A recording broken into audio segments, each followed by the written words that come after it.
மனுஷனடா நீ. கடவுள் ஒண்ணுதான்டா, ஒன்றே குலம் ஒருபடியே தேவன், ஒன்றென்று தெய்வம் உண்டென்று. தோன்றி முன்தோன்ற காலம். இத்தனை கடவுள் நமக்கு இருக்கு, அவங்களுக்கு ஒவ்வொரு கடவுள் தான் இருக்கு.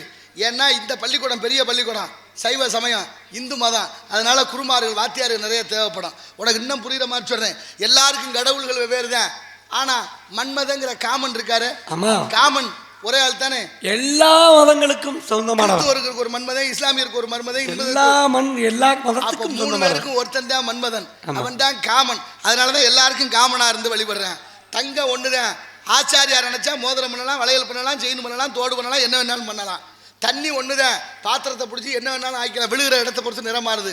அதுபோல மண்ணு ஒண்ணுதான், அதுல பானை பண்ணலாம், சட்டி பண்ணலாம், அகல் பண்ணலாம். கடவுள் ஒருத்தர் தான், நினைக்க வேண்டும். நீ யாரை கும்பிட்டாலும் முருகன்னு சொல்லி கும்பிடு, உனக்கு வரும். அந்த மாதிரி பிரச்சாரத்தை இனி செய்யாத.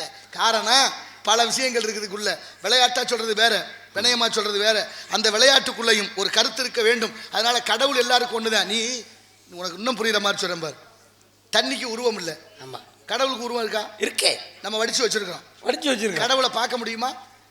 கடவுளை பார்க்க முடியும், உணர முடியும், உணர முடியும். இயேசுநாதர் ஒரு தூதர், இறை தூதர். நபிகள் நாயகம் ஒரு இறை தூதர். கடவுள் ரெண்டு பேருக்கு வெவ்வேறா இருக்காங்க. ஆமா, இருக்குல்ல. அதுக்கு மேல அப்பா அம்மா, அதுக்கு மேல ஒரு வழிபாட்டை கொண்டவர்கள். ஆமா. ஆனா இந்த இந்து மதத்துக்குள்ள பல கடவுள்கள் இருக்கு, ஒவ்வொருத்தரும் ஒவ்வொரு விதமா வழிபடுறோம். ஆனாலும் தண்ணியை பாத்திரத்தில் அள்ளிட்டோம்னா பாத்திரம் என்ன வடிவமோ அந்த வடிவத்துக்கு எடுத்துக்கிறோம். கையில் அள்ளினா கை எடுத்துக்கிறோம். இப்ப அதே தண்ணியை குளிர் சாதன பெட்டின்னு ஒன்று வச்சிருக்கீங்களே, ஆமா, அதுல வச்சோம்னாக்கா அது பனிக்கட்டியா மாறும். அதிகமா குளிர் ஏறிடுச்சுன்னா பனிக்கட்டியா, தண்ணி கட்டியா மாறுவதில்லை. இறைவன் நம்மளுடைய அன்பினாலும் பக்தியினாலும் உருவம் எடுத்துக் கொள்கிறான்.